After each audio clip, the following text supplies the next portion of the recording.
Hi everyone and welcome back to my channel. My name is Carla if you're new here, and I make videos about how I show up for myself in hopes of inspiring you to do the same. And by showing up for myself, I transformed my entire life, overhauled my mental health, changed careers and lost half my body weight. And that's probably why you're here today, is because I'm going to be chatting to you about 5 different ways that we can unintentionally sabotage our weight loss. These are things that we might not know are going to affect our weight loss, or things that we also might not even realize that we are doing. If we can turn these things, recognize them, turn them on their heads, then maybe we can help ourselves to make weight loss just that little bit easier. And so, without further ado, let's get into it. The first way we can be unintentionally sabotaging our weight loss is through portion blindness. I heard this expression recently and it really started to make sense to me. Let's take, for example, bagel. So you take a bagel, say it's a bagel thin. A bagel thin is about 120 calories. There are 2 slices in a bagel. We automatically think that that bagel is 120 calories because it's 2 slices. And we just automatically assume that because that's the way it comes, that's what we eat. But what we could be doing as well is only eating half of it. Sometimes we're intentionally or unintentionally overeating just because of the portion of something. Say another example could be a bag of popcorn. You might munch your way through a bag of popcorn until it's finished without even recognizing your satiety level. You could be all the way through it and eat it just because it's one bag, because we have been told that this is the portion subconsciously. Not, because if you actually look at the side of some of the packets, it's like a third of this. But when we have a bag of something, we automatically assume that that bag is a portion. When we look at a bagel, we automatically assume that that bagel is a portion. Whereas we could actually cut that in half and end up with 60 calories, which could leave us then in a proper calorie deficit and help us on our weight loss journey. So the next time that you are looking at something to have that you automatically do just out of habit, perhaps take a think, do I actually need this? Is this something that I want to consume? If I want it, then have it. But am I just subconsciously conditioned to believe that this bagel is a portion and therefore 120 calories and probably 120 nearly empty calories, as opposed to having something that's going to fill me up, satiate me, and give me nutrients. Number 2 then is drinking our calories. Of course, there are the occasions of alcohol. If any of you have ever done Body Slims, it's the program that helped me to lose 180 pounds. Jared always talks about how if you were the head coach, if you were going to drink like a pint of beer, the amount that you would actually need to run in order to burn that off, either burn it off or store it as fat.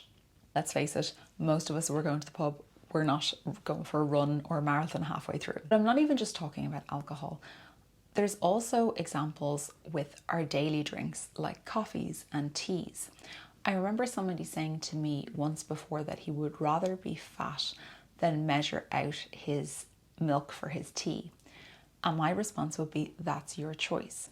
But if you want to lose weight, we need to be conscious of how we are consuming calories without even knowing it. Let's go on to a very well-known coffee brand. So to have a creme brulee brown sugar frappuccino, a medium one, it would be 362 calories. Let's try and make a similar drink than the creme brulee one. Obviously, it's not going to taste exactly the same, and that could be a nice treat once in a while. But let's take just an iced cafe latte, maybe some almond milk instead.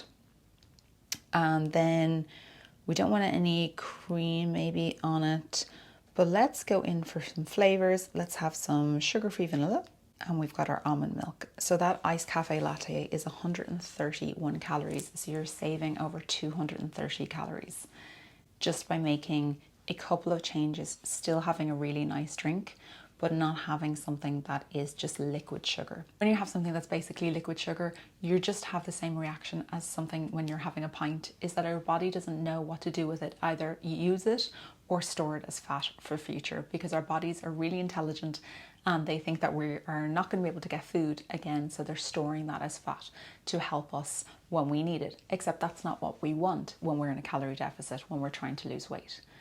Simple swaps like that mean that you can still have the same types of foods, the same things that give you that same feeling of having something nice. My drink of choice, as opposed to say going, that, like obviously the creme brulee one is an extreme example, but my drink of choice would be an Americano with some almond milk, which is about 60 calories, as opposed to, say, a latte, which might be 150 calories. So I'm still saving myself calories, but I'm still having something that I enjoy. We're not removing food, we're replacing it with something that we might enjoy to 90%. For example, diet drinks. Now, I know there is so much controversy over diet drinks. I don't think they're going to cause that much of an issue if you're having one a day or something like that. But my drink of choice, especially when I'm exercising for dancing, I love a Lucozade Pink Zero. Other times I have had the Lucozade Apple Blast, which I really enjoy. However, there's nearly 150 calories in one bottle of that, as opposed to nearly nothing. I think it's 17 calories in the Pink Zero one. And making those little choices can ensure that I'm not sabotaging my weight loss by drinking empty calories. Number 3 is one of the ways in which I hear most people sabotaging when they first start. And this comes from your overestimation of calories burned. This could be to do with something like MyFitnessPal or your Apple Watch. And when you go into MyFitnessPal then, or your Fitbit, when you go into MyFitnessPal, it'll show you the amount of calories that you have burned. But please note that this is typically an overestimation. And it might be accurate, but we want to be in a calorie deficit. My walk, for example, it tells me that I've burned between 500 and 600 calories every morning. I know that's not the case. I'm pretty sure that's not the case. But even if it was accurate to say 200 or 300 calories for the hour, I will still want to use that deficit that I have created for my walk to add on to my calorie deficit. I have a better chance of getting to my goal weight. I'm not eating those calories back. People will always message me and ask, do I eat those calories back? And my answer is no. Think of them almost like your pension. When you get your salary, your pension is already gone. So your surplus of calories burned, whatever it may be, the amount that you have is already gone into your bank of calorie deficit. So you don't get to use those. It's already gone. It's good for you. It's something that you want, but it's not something you can access right now to use. Number 4 comes from a question that I get asked an awful lot, and that is to do with the counting of calories. Now, of course, this depends on your methodology of weight loss. My methodology was counting calories using the Body Slims program. This might not be applicable to you, but for counting of calories, especially down to certain types of food, people will ask me, why do I bother counting low calorie foods and the typically vegetables? And the answer is because those add up. I find that people end up sabotaging their progress because they are not taking into account all of the calories that they are using. 50 grams of cherry tomatoes might be only 20 calories or something like that. But when you add that 20 calories to the lettuce, which is also 9, which is not much, but then you also add it to the broccoli, which is 50, and then to your courgettes that you've also had, which is another 50, something else. All of a sudden, you're up at 250, 300, and that's something that you have not counted. If you are snacking on a couple of sugar snap peas, it's different. I would still recommend counting it, but it's not as impactful as if the majority of your meal includes veg and you're not counting that veg. We also need to count sauces. Ketchup, brown sauce, barbecue sauce, all of these contain sugar and will have a calorie amount. And so we need to ensure that we are counting those to get an accurate idea of the food that we are eating, the calories, so that we can continue on and ensure that we are going to stay in a calorie deficit and get to our goal faster. That's what probably anybody's watching this, you probably want to get there faster. I can imagine that's what it is. We get impatient. And these are little things that we might be doing that are sabotaging us. For example, yesterday, my lunch consisted of a courgette, loads of broccoli, soybeans, and I had some vegan protein on the side, which I would have, of course, counted. But if I didn't count those 3 veg, plus that little bit of spray oil that I put on, I would have been missing out on counting 170 calories.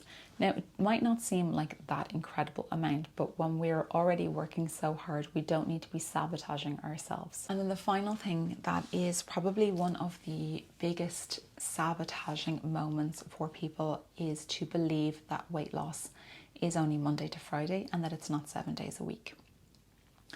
I learned this with Body Slims, is to understand that weight loss is a 7-day-a-week commitment, and that the weekend tends to be most of our weekends, W-E-A-K. If we can overcome the weekend and be triumphant over it and to continue our Monday to Friday progress, that is how we are going to be consistent and to lose weight and not sabotage ourselves. And one of the best ways to do that is to plan out what you're going to do on the weekend and ensure that you have your meal plan. I've spoken about how important that is before. It's meal planning, to have your idea of what you're going to be eating ahead of time. Of course, there are going to be situations like birthdays and parties and all this kind of thing where you might not be able to as accurately, but for the majority of the time, 95% of the time, if you can plan through your weekends, know what you're going to eat and not let food be the center of everything, then you're going to ensure that you're not sabotaging yourself and you're going to lead yourself towards your weight loss goal. Guys, I hope you have enjoyed this video. I've really enjoyed making it. I know it's a little bit of a shorter one for me, but hopefully you have found some tidbits that have been helpful to you. Please let me know down in the comments if there is any activity or thing that you do that you find sabotages yourself on your weight loss goal, or if you do any of these 5 things. And make sure you are subscribed for part 2. There'll probably be a few parts of this, and leave me some stars for my beautiful star dress down as well. I appreciate you guys so much. I always love, thank you so much. There's so much love in the comments. There's so much appreciation towards you guys. I really, really do appreciate you. And I will love you and leave you, and please do not forget to show for yourselves. Bye guys.